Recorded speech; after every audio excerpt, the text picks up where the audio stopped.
Mon fils m'a jeté de l'eau au visage pour avoir demandé plus de nourriture, alors j'ai vidé son compte en banque et quitté le pays.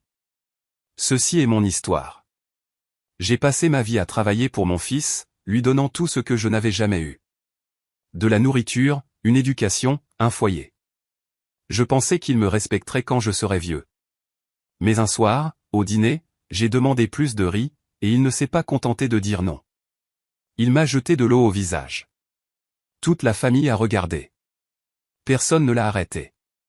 Je n'ai pas riposté. Je me suis simplement levé, je suis allé dans ma chambre et j'ai commencé à planifier. Vous n'allez pas croire ce que j'ai fait ensuite. Mais avant de vous le dire, faites-moi savoir d'où vous regardez et quelle heure il est chez vous. Et n'oubliez pas de vous abonner pour en savoir plus. Je ne suis pas né riche. Mon enfance n'a été qu'une question de survie, travaillant dès l'âge de 12 ans. Je portais des briques sur des chantiers de construction, je nettoyais des magasins et, plus tard, j'ai enchaîné les petits boulots qui m'occupaient du matin au soir. Je ne pensais pas beaucoup à moi. Chaque pièce que je gagnais, chaque dollar que j'économisais, je pensais à ma famille. Quand ma femme a donné naissance à notre fils unique, je me suis fait la promesse qu'il ne vivrait jamais comme j'avais dû vivre. Je voulais qu'il étudie, qu'il grandisse en sécurité, qu'il suive un chemin de confort pendant que je portais le fardeau derrière lui. Peu m'importait si mon dos se courbait, si mes genoux lâchaient, si je travaillais 2 services par jour, tant que mon fils avait de la nourriture sur la table et des chaussures neuves aux pieds. C'était mon devoir, et je l'ai accompli sans me plaindre. Quand il était petit, je lui ai acheté son premier uniforme scolaire de mes propres mains. Je me souviens avoir sauté des repas pendant une semaine pour pouvoir me le permettre. Je rentrais à la maison avec les yeux fatigués, mais le voir sourire quand je lui tendais ses livres me redonnait de la force. J'ai payé ses études même lorsque les frais de scolarité ont augmenté et que les factures s'accumulaient sur ma table. Je me disais que l'éducation était la clé de son avenir. Alors, je faisais des économies sur moi-même, mais je n'ai jamais fait de compromis sur lui. Quand il a voulu son premier vélo, j'ai vendu ma vieille montre pour le lui acheter. Plus tard, quand il a grandi et a voulu sa première voiture, je lui ai donné de l'argent de mes économies pour en acheter une. Cette voiture était plus chère que tout ce que j'avais jamais possédé, mais je m'en fichais. Il était ma fierté. Je voulais qu'il se tienne droit devant ses amis, qu'il n'ait pas honte parce que son père était pauvre. Quand il s'est marié, c'est moi qui ai aidé à payer le mariage. Ma femme et moi vivions modestement, mais nous voulions que notre fils ait un grand jour, un jour où tout le monde le regarderait avec respect. J'ai même donné de l'argent pour la compte de sa première maison. Je lui ai dit, c'est le début de ta famille. Bâtis dessus.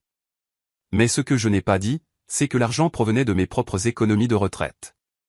Je pensais que ça n'avait pas d'importance parce que je croyais qu'il prendrait soin de moi plus tard. Je croyais que les liens du sang signifiaient la loyauté. Je croyais que le respect était automatique entre un père et son fils. J'ai ouvert des comptes bancaires joints avec lui, pensant que le partage du contrôle le rendrait responsable. Je pensais que s'il voyait son nom sur ses comptes, il en serait fier et traiterait l'argent avec soin. Je pensais que cela lui rappellerait que tout ce que je gagnais, je le gagnais pour lui. Mais au lieu de cela, ça l'a rendu arrogant.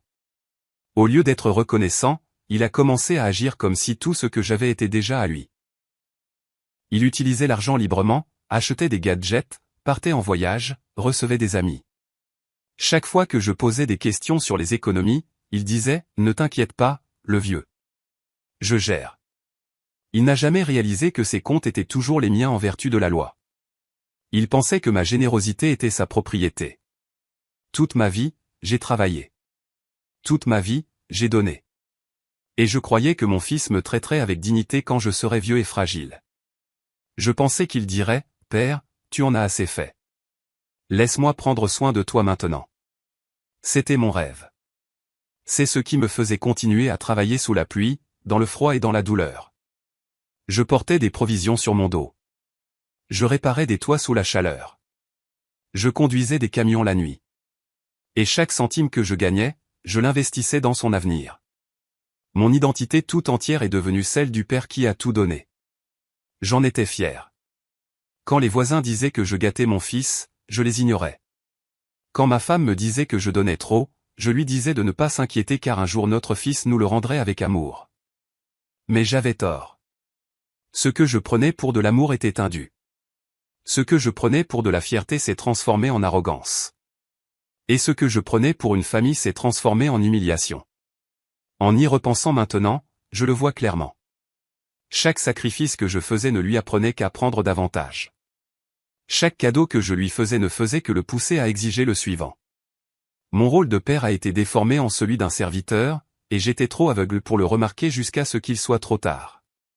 Pourtant, à cette époque, avant la nuit où il m'a jeté de l'eau au visage, je croyais encore qu'il changerait.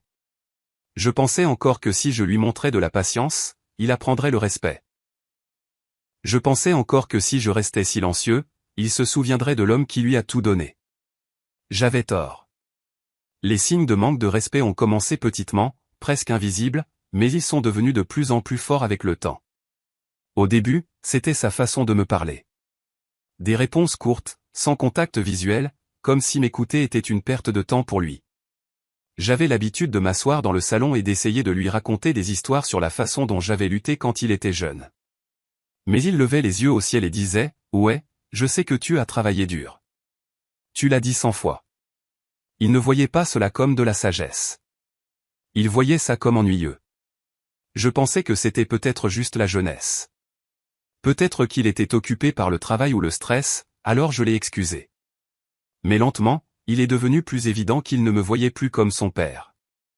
Il me voyait comme un fardeau. Chaque fois que je demandais de l'aide pour de petites choses, comme aller au magasin chercher mes médicaments, il soupirait bruyamment et agissait comme si j'avais gâché toute sa journée. Si je demandais à être conduit à la clinique, il se plaignait du prix de l'essence, comme si l'homme qui avait payé sa première voiture était maintenant en train de le voler. La nourriture à la maison, pour laquelle je contribuais financièrement, est soudainement devenue un sujet de plainte.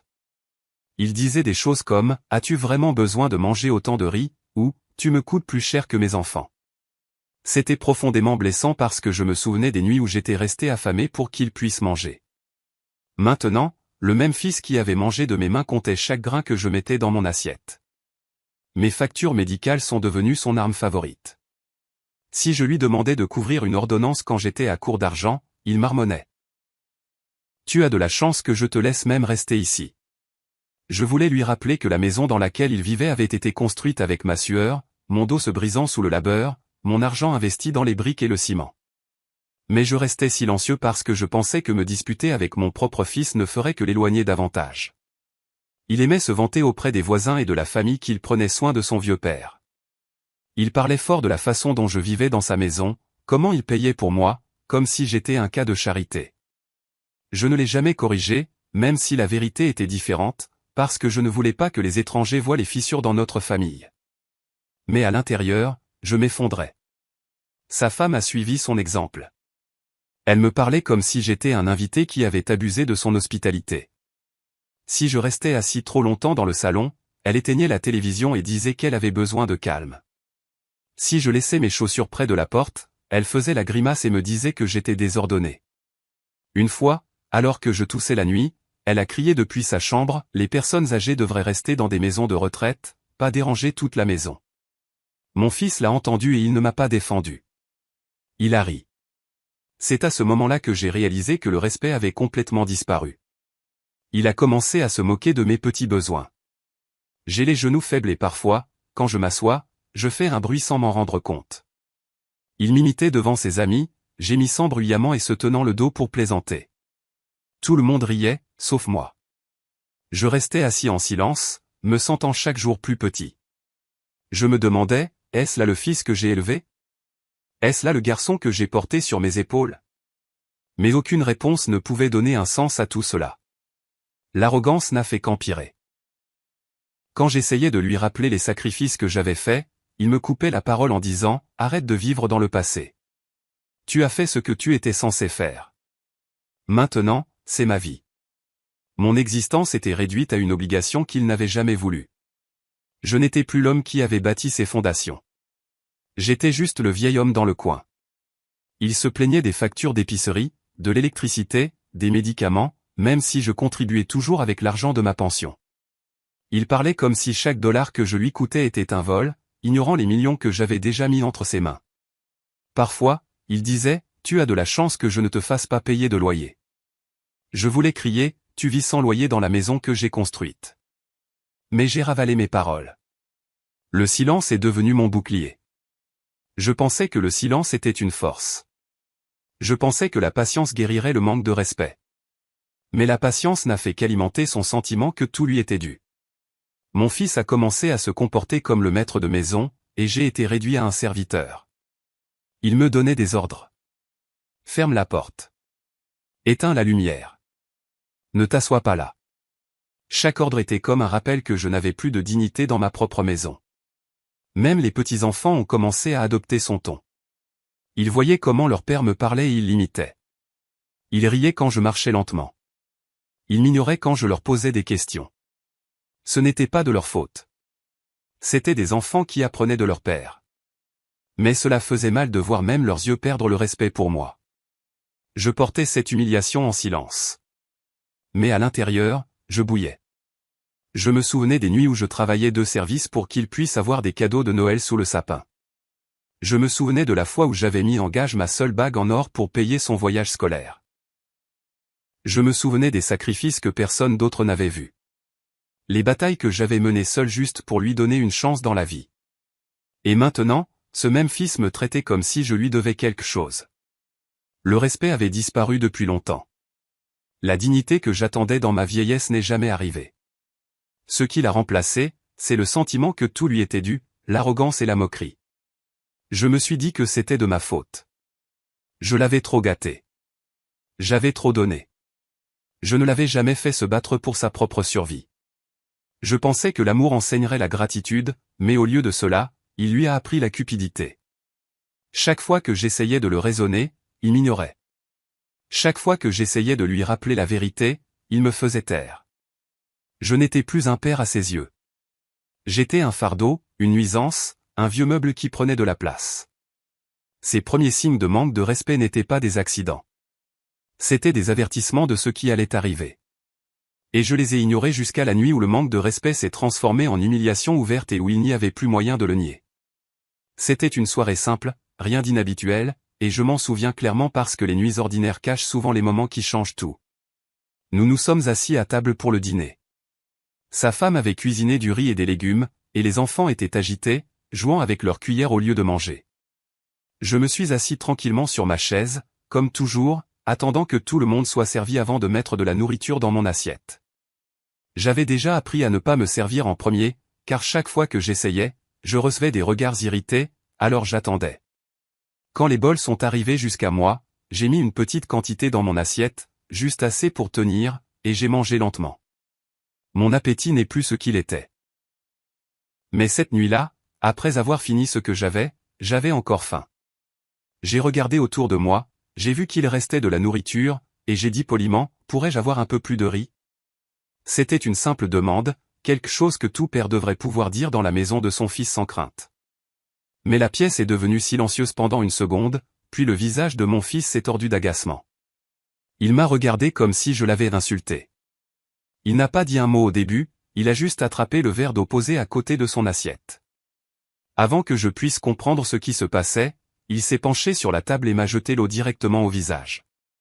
L'éclaboussure froide m'a frappé comme une gifle. Ma chemise était trempée, mon visage dégoulinait, le riz dans mon assiette était ruiné. Je suis resté figé par le choc, le regardant, attendant qu'il rie et dise que c'était une blague. Mais ce n'était pas une blague. Ses yeux étaient durs, sa bouche serrée, et il a dit, ça suffit. Arrête de te comporter comme un roi dans ma maison. Mes mains tremblaient pendant que j'essuyais mon visage avec une serviette. Les enfants regardaient avec de grands yeux, ne sachant pas s'ils devaient rire ou avoir peur. Sa femme a gloussé maladroitement, essayant de détendre l'atmosphère, mais ses yeux ne montraient aucune sympathie pour moi. J'avais l'impression que toute la table s'était retournée contre moi. Mon cœur ne s'est pas brisé à cause de l'eau. L'eau sèche. Les vêtements sèchent. Mais la dignité, une fois lavée devant son propre sang, ne sèche jamais. Je suis resté assis là, humilié, incapable de bouger, incapable de me défendre. J'ai pensé au nombre de fois où j'étais resté affamé pour qu'il puisse manger. J'ai pensé aux callosités sur mes mains, aux os brisés, aux années de labeur qui ont construit le toit au-dessus de sa tête. Et me voilà, traité comme un mendiant demandant des restes. Je n'ai pas élevé la voix. Je n'ai pas renvoyé l'eau.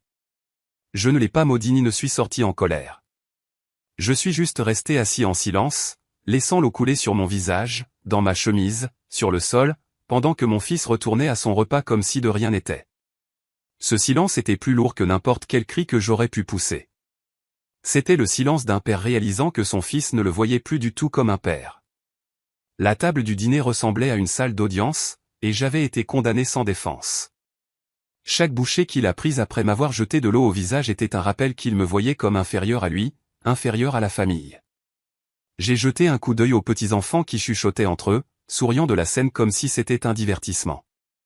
Cela m'a blessé plus profondément que l'eau. Ils apprenaient qu'il était acceptable de se moquer du vieil homme.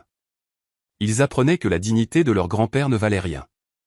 Je voulais me lever et partir, mais mes jambes semblaient de pierre. Je suis resté assis jusqu'à ce qu'ils aient fini leur repas.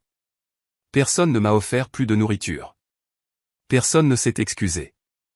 Quand les assiettes ont été débarrassées, je me suis levé lentement, ma chemise collant à ma peau, et je suis retourné dans ma chambre. Derrière moi, j'entendais des rires, le cliquetis de la vaisselle, la vie qui continuait comme si m'humilier n'était qu'un événement banal.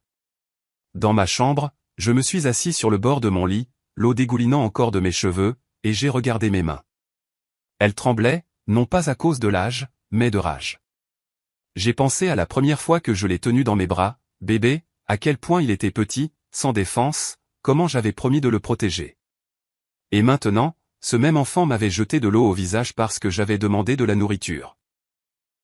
Ma poitrine était serrée, non pas à cause de l'eau, mais à cause de la prise de conscience que quelque chose en moi s'était brisé. La fierté d'un père, une fois fissurée, ne peut être réparée. Je me suis essuyé le visage avec une serviette, mais je ne pouvais pas effacer le souvenir. Il était gravé en moi. J'ai essayé de dormir cette nuit-là, mais je suis resté éveillé pendant des heures, fixant le plafond, rejouant la scène encore et encore. Chaque fois que je voyais l'eau traverser la table, ma mâchoire se serrait plus fort. Chaque fois que je voyais ses yeux remplis d'arrogance, mon cœur devenait plus froid. Je savais alors que les années de patience silencieuse étaient terminées. J'avais supporté le manque de respect précoce, espérant que cela cesserait. J'avais enduré les moqueries, les plaintes, les fausses affirmations selon lesquelles je vivais dans sa maison par charité. Mais ceci était différent.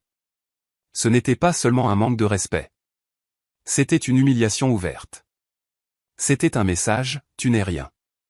Et c'est à ce moment-là que j'ai décidé de lui montrer qu'il n'était vraiment rien.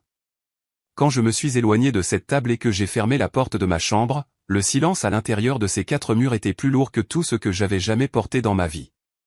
Je me suis assis sur le bord de mon lit, ma chemise encore humide, ma peau collante à cause de l'eau, et j'ai lentement essuyé mon visage avec mes mains tremblantes. L'humiliation est restée même après que je me sois séché. La serviette pouvait enlever l'eau, mais elle ne pouvait pas enlever le sentiment d'être moins qu'humain devant ma propre famille. J'ai regardé le miroir de l'autre côté de la pièce et, pour la première fois, je n'ai pas reconnu l'homme qui me regardait. J'ai vu un visage ridé par des années de labeur. Des yeux rouges, pas seulement à cause de l'âge, mais à force de retenir les larmes, et des lèvres si serrées qu'aucun mot ne pouvait s'échapper. J'ai pensé à chaque sacrifice que ce visage avait vu, chaque blessure, chaque cicatrice provenant du fait de mettre quelqu'un d'autre en premier. J'ai pensé aux fois où j'avais eu faim, travaillant tard le soir juste pour que mon fils puisse manger 3 repas par jour. J'ai pensé aux hivers où je rentrais à pied avec des trous dans mes chaussures tout en économisant pour lui acheter un manteau convenable. Et tout cela a défilé dans mon esprit alors que j'étais assis là, humilié parce qu'il m'avait jeté de l'eau dessus pour avoir demandé une cuillère de riz. Mon cœur était glacé. Mon corps tremblait, non pas à cause de l'eau, mais à cause de la prise de conscience que j'avais été aveugle pendant trop longtemps. Cette nuit-là, j'entendais des rires de l'autre pièce. Sa femme lui disait quelque chose et il gloussait comme si de rien n'était. Mon humiliation n'était même pas un sujet pour eux. Pour eux, c'était une soirée ordinaire. Pour moi, c'était la nuit où j'ai enterré le dernier morceau de patience qu'il me restait. Je me suis allongé sur mon lit et j'ai fixé le plafond pendant des heures. Le sommeil ne venait pas. Chaque fois que je fermais les yeux, je revoyais la scène. Son bras s'étendant, le verre s'inclinant, l'eau éclaboussant mon visage. Je sentais la piqûre encore et encore. J'ai pensé à crier. J'ai pensé à le confronter devant tout le monde. Mais j'ai alors réalisé que crier lui donnerait satisfaction. Il voulait que je m'effondre, que je réagisse, que je montre de la faiblesse. Alors je suis resté silencieux. Le silence est devenu mon arme cette nuit-là. Non pas parce que j'acceptais l'humiliation, mais parce que je réfléchissais déjà à la manière de la lui renvoyer. Je me suis dit, ce silence ne se terminera pas par une défaite. Ce silence se terminera par sa chute. Je me suis souvenu comment j'avais construit sa vie. Je me suis souvenu de la quantité de mon sang et de ma sueur qui avaient été versés dans les comptes, les économies, les investissements qui portaient son nom, mais qui étaient toujours sous mon autorité. Il se moquait de moi comme si je n'étais rien, mais en vérité, tout ce qu'il croyait être à lui était à moi. J'ai réalisé cette nuit-là que mon silence serait le dernier silence de l'humiliation. À partir de ce moment, il deviendrait le silence du complot. J'ai essuyé mon visage une fois de plus, mais cette fois-ci, ce n'était pas avec honte. C'était avec une décision calme. Il pensait avoir lavé ma dignité avec de l'eau. Il n'avait aucune idée qu'en faisant cela, il avait réveillé en moi quelque chose qui dormait depuis trop longtemps. La patience de mon père avait été prise pour de la faiblesse. Mais maintenant, la force de mon père allait revenir.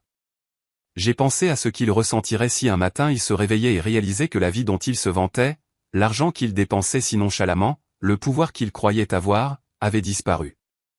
J'ai pensé à son arrogance s'effondrant dans la panique, sa confiance se transformant en peur. Cette image m'a procuré un petit sentiment de paix. Je n'avais pas voulu de vengeance pendant des années. Je voulais la paix. Mais cette nuit-là, j'ai compris que la paix pour moi ne pouvait venir que par la justice. L'humiliation silencieuse s'est transformée en une résolution silencieuse. Je me suis promis que ce moment, cette eau sur mon visage, ne serait pas la fin de mon histoire. Ce serait le tournant. Je me suis recouché et j'ai laissé ma respiration ralentir. Dehors, la famille riait, les assiettes s'entrechoquaient. La nuit continuait comme si de rien n'était. Mais à l'intérieur de ma chambre, quelque chose se construisait en silence. Un plan, une décision, une résolution que personne ne pouvait voir. Mon fils pensait m'avoir brisé. Il pensait que l'eau m'avait rendu impuissant. Mais en réalité, c'était la dernière erreur qu'il ferait jamais. À partir de cette nuit-là, mon silence n'était plus le silence de la faiblesse. C'était le silence d'une tempête qui attendait de se déchaîner. Allongé éveillé cette nuit-là, je n'arrêtais pas de penser à tout ce que mon fils croyait être à lui. Il se promenait dans la maison comme s'il en était le propriétaire. Il se vantait auprès des voisins d'être celui qui subvenait à mes besoins, et il dépensait l'argent de compte qu'il pensait lui appartenir. Ce qu'il avait oublié, ou peut-être jamais pris la peine de comprendre, c'est que je n'avais jamais cédé le contrôle. Je lui avais donné accès au compte pour qu'il apprenne la responsabilité. Mais je n'ai jamais retiré mon nom, jamais cédé la pleine propriété, jamais renoncé à mes droits. La vérité était simple. La maison, les économies, les investissements, chaque actif majeur était encore légalement à mon nom. Il pensait être aux commandes parce qu'il avait une carte à son nom. Il pensait que des comptes joints signifiaient qu'il était le maître. Mais la vérité oubliée était que ces comptes étaient les miens, établis avec mes années de labeur, et je n'avais autorisé son nom à figurer à côté du mien que par générosité. Si je le voulais, je pouvais les fermer en un jour. Si je le voulais, je pouvais retirer chaque dollar sans lui demander quoi que ce soit. Il n'a jamais su que le vrai pouvoir n'avait jamais quitté mes mains. J'avais simplement été trop confiant, trop plein d'espoir qu'il m'apprécierait, me respecterait et me traiterait avec dignité dans ma vieillesse. Je me suis souvenu du jour où nous avons ouvert ces comptes. Le directeur de la banque m'avait regardé et dit, « Êtes-vous sûr de vouloir son nom ici aussi ?» J'avais souri et dit, « Oui, c'est mon fils. Je lui fais confiance. » Ces mots me semblaient être du fer dans ma poitrine maintenant. Cette confiance avait été récompensée par de l'eau au visage. Cette confiance s'était transformée en humiliation. Mais cette nuit-là, en repassant la scène dans mon esprit, j'ai réalisé que c'était aussi mon bouclier. Mon silence n'était pas de la faiblesse. C'était une couverture. Parce que pendant qu'il pensait humilier un vieil homme impuissant, la vérité était que je tenais encore toutes les ficelles de sa vie. La vérité oubliée était que son avenir n'avait pas été construit de ses mains, mais des miennes. Et à tout moment, je pouvais le reprendre. Il était devenu arrogant. Il s'était moqué de moi. Et il m'avait dit que j'avais de la chance de vivre dans sa maison. Mais l'acte de propriété portait mon nom. Il disait que je lui coûtais de l'argent. Mais les comptes dont il se vantait étaient financés par moi. Il disait que je n'étais rien, mais en réalité, sans moi, il n'était rien. C'était la vérité qu'il avait oubliée. Je me suis assis dans mon lit et j'ai pensé à la façon dont il se pavanait dans la vie, croyant être aux commandes. J'ai pensé à la façon dont il organisait des fêtes, comment il disait aux gens qu'il était en sécurité financière, comment il brandissait la carte bancaire et agissait comme si l'argent était infini. Et tout cela venait de moi. Chaque brique, chaque dollar, chaque once de stabilité. Il avait bâti son arrogance sur des fondations qui n'avaient jamais été les siennes. Cette nuit-là, l'humiliation a commencé à se transformer en quelque chose de plus aiguisé. Je ne me sentais plus comme une victime. J'ai commencé à me sentir comme un homme tenant une arme chargée dont personne d'autre ne connaissait l'existence. Mon fils était devenu imbu de lui-même, mais ce sentiment n'existe que tant que le pourvoyeur reste silencieux. J'en avais fini d'être silencieux. Je me suis rappelé encore et encore, j'avais toujours l'autorité. J'avais toujours les droits. J'avais toujours la propriété. Il pensait que je n'étais qu'un vieil homme sur une chaise. Mais légalement et financièrement, c'était moi qui détenais toutes les cartes. Et si je décidais de les retirer, sa vie s'effondrerait du jour au lendemain. Cette vérité oubliée m'a donné de la force. Elle a calmé le tremblement de mes mains. Elle a transformé mon humiliation en carburant. Il pensait avoir effacé ma dignité d'un seul geste, mais j'ai réalisé qu'il m'avait seulement donné une raison d'agir. Je suis resté dans ma chambre jusqu'au matin, écoutant la maison s'installer dans le silence, les écoutant dormir paisiblement, pensant que leur monde était intact. Mais je savais quelque chose qu'ils ne savaient pas. Je savais que le monde dans lequel ils vivaient m'appartenait, et que je pouvais le reprendre quand je le voulais. Cette prise de conscience m'a permis de respirer plus facilement. Pour la première fois depuis des années, je ne me sentais pas acculé. Je n'étais pas faible. Je n'étais pas à sa merci. C'était l'inverse. Il était à la mienne. La vérité oubliée était le pouvoir, et bientôt, il allait la prendre à ses dépens. Le lendemain matin, je me suis réveillé avec l'esprit clair et une décision brûlante en moi. Je ne me sentais plus comme un homme humilié par l'eau. Je me sentais comme un homme détenant la dernière carte d'un jeu que mon fils ne savait même pas qu'il était en train de perdre. Je me suis habillé lentement, j'ai mis une chemise propre et j'ai pris un petit déjeuner tranquille tout seul dans mon coin. Il ne m'a même pas regardé ce matin-là. Il n'a pas pris la peine de me saluer, comme si j'étais invisible. Cela a rendu ma décision encore plus forte. Je suis retourné dans ma chambre, j'ai sorti le dossier où j'avais gardé tous les documents bancaires, les titres de propriété et les détails des comptes. Je les avais collectés pendant des années, les gardant en sécurité car une partie de moi a toujours su que la confiance peut se transformer en trahison. J'ai regardé les papiers, j'ai lu les noms et j'ai vu clairement quelles seraient mes prochaines étapes. Les comptes étaient joints, mais j'avais la pleine autorité en tant que titulaire principal. La maison était à mon nom seul. Les investissements étaient sous mon identité. Il croyait que tout était à lui, mais sur le papier, c'était à moi. C'était l'arme. C'était le plan. J'ai pris le téléphone et j'ai appelé le directeur de la banque. Il me connaissait depuis des années, m'avait vu déposer de l'argent mois après mois. J'ai parlé calmement, lui ai demandé de vérifier les comptes et de confirmer une fois de plus qui avait l'autorité de déplacer les fonds. Il a confirmé ce que je savais déjà, seulement moi. Mon fils avait un accès, mais pas de droit. Son nom était là pour la commodité, pas pour la propriété. Le pouvoir était entre mes mains. J'ai dit au directeur que je voulais prendre rendez-vous. Il m'a donné une heure cet après-midi-là. J'ai mis mes documents dans un sac et je me suis préparé. Au déjeuner, je me suis assis à table en silence, sans dire un mot, regardant mon fils rire avec sa femme comme si la vie était parfaite. Il ne savait pas que le soir même, sa vie commencerait à s'effondrer. Je ne l'ai pas confronté. Je n'ai pas discuté. Je suis resté silencieux parce que la vraie bataille n'allait pas être menée avec des mots. Elle allait être menée avec des signatures et des transferts. Dans l'après-midi, je suis allé à la banque. Le directeur m'a accueilli respectueusement et je lui ai dit ce que je voulais. Je voulais que chaque dollar de ses comptes soit transféré sur un nouveau compte privé à mon nom seul. Pas d'accès partagé, pas de signature conjointe, rien. Complètement à moi. Il a semblé surpris mais a hoché la tête. C'est votre droit, a-t-il dit. J'ai signé les formulaires. Page après page, trait après trait, j'ai effacé mon fils du monde financier qu'il pensait être son royaume. Au moment où j'ai quitté ce bureau, 3,1 millions de dollars avaient été déplacés vers un compte qu'il ne toucherait plus jamais. Son nom a été effacé des comptes. Sa carte d'accès a été annulée. L'argent dont il se vantait, les économies qu'il exhibait, l'avenir qu'il croyait assuré, avaient disparu en l'espace d'un après-midi. Je suis sorti de cette banque en me sentant plus léger que je ne l'avais été depuis des années. Mon humiliation n'était plus une blessure ouverte. C'était un dossier clos. Je l'avais transformé en action. Le plan fonctionnait, mais je n'avais pas fini. Ce soir-là, quand je suis rentré à la maison, il était assis sur le canapé à regarder la télévision, riant avec sa femme.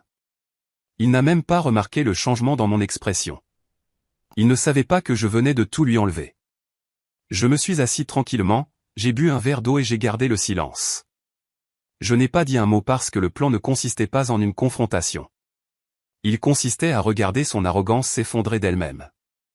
Je suis allé dans ma chambre, j'ai mis quelques vêtements dans une valise, j'ai pris mon passeport, mes médicaments et mes documents.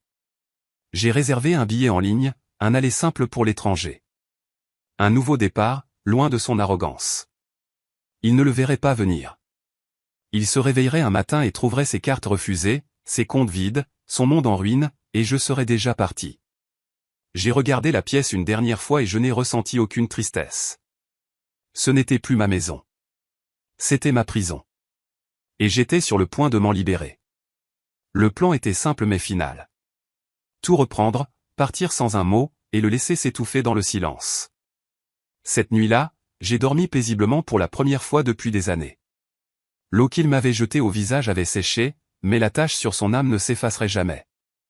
Il s'était moqué de moi pour avoir demandé plus de riz. Bientôt, il m'en dirait pour une seule pièce et je ne serais pas là pour l'entendre. C'était mon plan et il était déjà en marche. Une fois le transfert terminé et l'argent sécurisé, je savais que la prochaine étape devait être rapide et silencieuse. Je ne pouvais pas lui donner la moindre chance de sentir ce qui se passait. S'il captait le moindre signe, il essaierait de m'arrêter, de discuter, ou peut-être même d'utiliser la force. Je n'allais pas laisser cela se produire. Alors, j'ai agi prudemment, comme un homme se préparant pour un voyage que personne d'autre ne devait connaître. J'ai sorti ma vieille valise, la même que j'avais utilisée des années auparavant pour mes voyages de travail, et j'ai commencé à faire mes bagages. Je n'ai pas pris grand-chose, seulement ce dont j'avais besoin. Quelques tenues, mon passeport, mes médicaments, mes documents personnels et quelques photos que je voulais garder. Tout le reste, je l'ai laissé.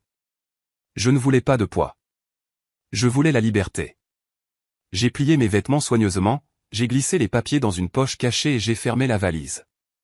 Puis je me suis assis sur le lit un instant, regardant la chambre qui avait été la mienne, mais qui ne m'avait jamais vraiment appartenu.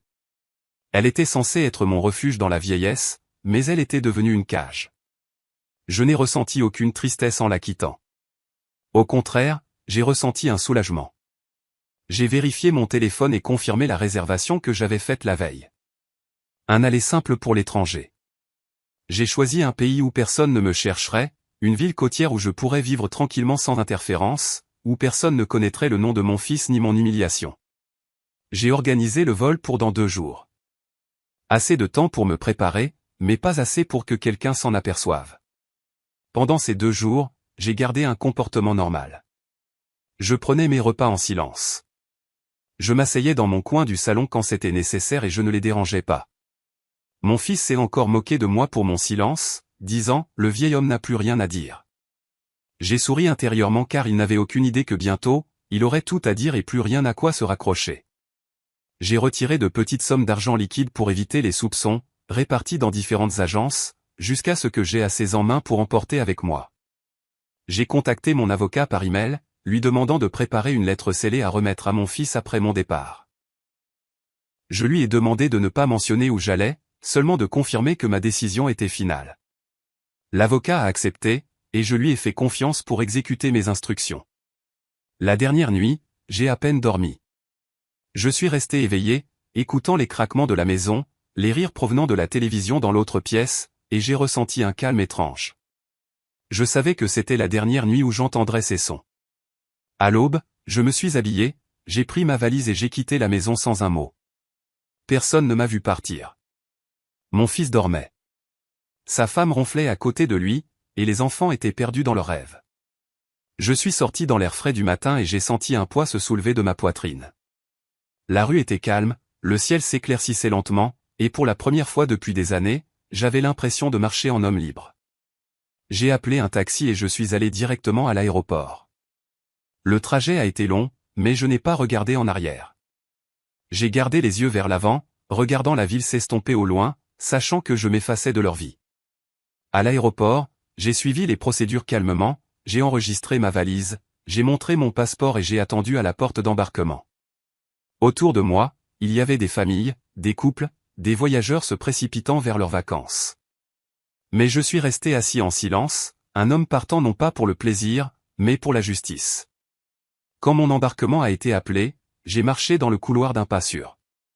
Je me suis assis à ma place, j'ai bouclé ma ceinture et j'ai regardé par le hublot alors que l'avion commençait à bouger. Quand il a décollé, j'ai senti la dernière chaîne se briser. J'étais parti. Mon fils se réveillerait et ne trouverait rien. Pas de père, pas d'argent, pas de fondation. Son royaume bâti sur l'arrogance s'était effondré en une nuit. J'ai imaginé son visage quand il essaierait d'utiliser sa carte et la verrait refuser. J'ai imaginé la panique dans sa voix quand il appellerait la banque et qu'on lui dirait qu'il n'avait plus aucun droit. Je l'ai imaginé courant à travers la maison, me cherchant, pour ne trouver que ma chambre vide, mes affaires disparues, et le silence dans l'air. C'était ma disparition. Ni bruyante, ni violente, mais complète. Je suis parti sans laisser de traces, sans adresse de suivi, sans indice.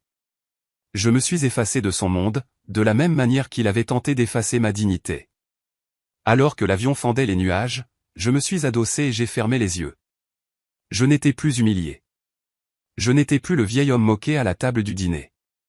J'étais un homme qui avait repris ce qui lui appartenait et qui avait disparu avant que quiconque ne puisse l'arrêter.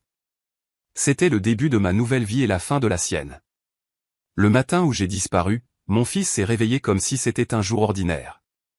Il est entré dans la cuisine, a ouvert le réfrigérateur et a commencé à parler fort à sa femme de factures qu'il prévoyait de payer et de ses projets pour le week-end. Il a sorti sa carte bancaire de son portefeuille et lui a dit qu'il s'occuperait des paiements après le petit déjeuner.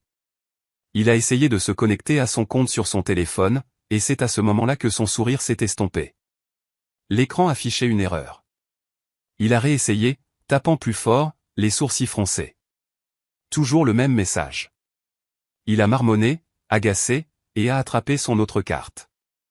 Il l'a passée dans l'application de paiement pour régler une facture et la carte a été refusée. Il a ri maladroitement, pensant que le système était peut-être en panne. Mais après avoir essayé au moins 3 fois de plus, la réalité a commencé à s'imposer. Sa femme l'a regardé, confuse, lui demandant ce qui se passait, et il l'a repoussé en disant que c'était une erreur de la banque. Mais à l'intérieur, la panique montait. Il a pris le téléphone et a appelé la banque. La ligne s'est établie et après avoir vérifié ses informations, l'agent de la banque lui a dit calmement que le compte auquel il essayait d'accéder n'avait plus son nom associé. Les droits avaient été révoqués, les cartes annulées et son accès supprimé de façon permanente. La voix de mon fils s'est élevée, exigeant des réponses, disant qu'il devait y avoir une erreur. Mais l'agent de la banque a répété les mêmes mots. Il n'avait aucun droit, aucun accès, aucun contrôle. Les comptes étaient uniquement à mon nom, et les transferts avaient déjà été finalisés. L'argent avait disparu. Sa voix s'est brisée de fureur, criant dans le téléphone, mais aucune colère ne pouvait changer le système. Il a raccroché et a recomposé, espérant avoir quelqu'un d'autre, mais la réponse fut la même. Il était impuissant. À présent, sa femme devenait nerveuse, lui demandant ce qu'il voulait dire par « disparu ».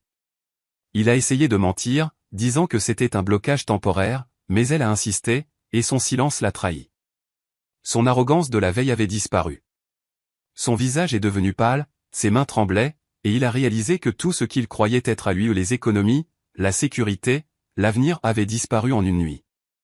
Il a couru à travers la maison en criant mon nom, me cherchant.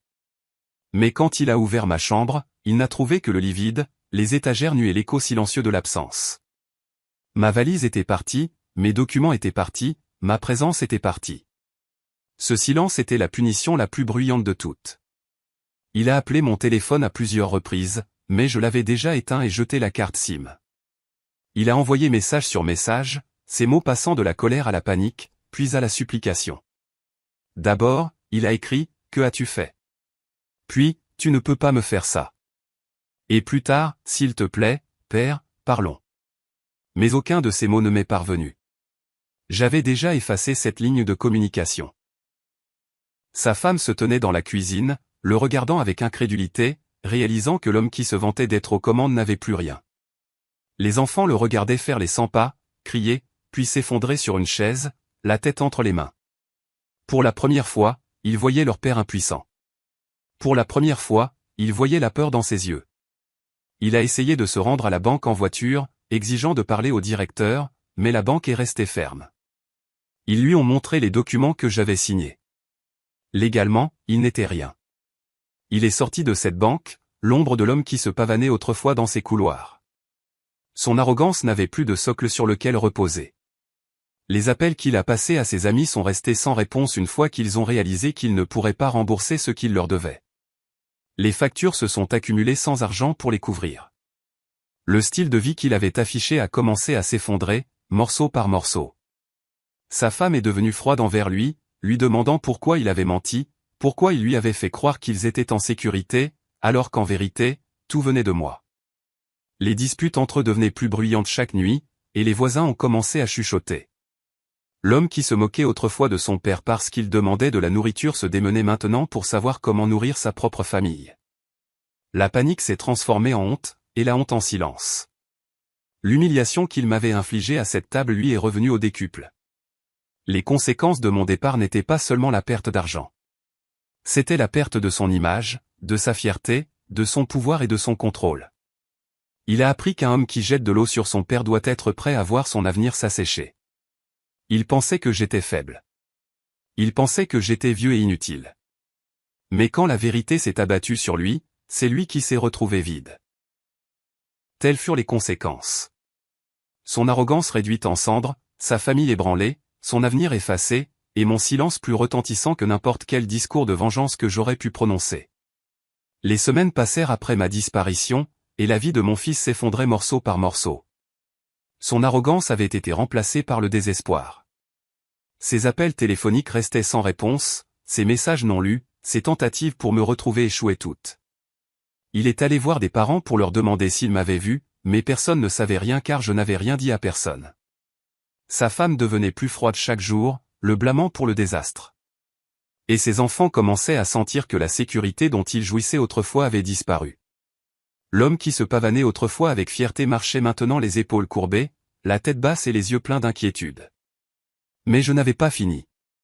Je voulais un dernier coup, non pas avec de l'argent ou des biens, mais avec des mots qui couperaient plus profondément que toute autre chose. C'est pourquoi j'avais pris des dispositions avec mon avocat avant de partir. Je lui avais donné une enveloppe scellée à remettre à mon fils quelques semaines après ma disparition.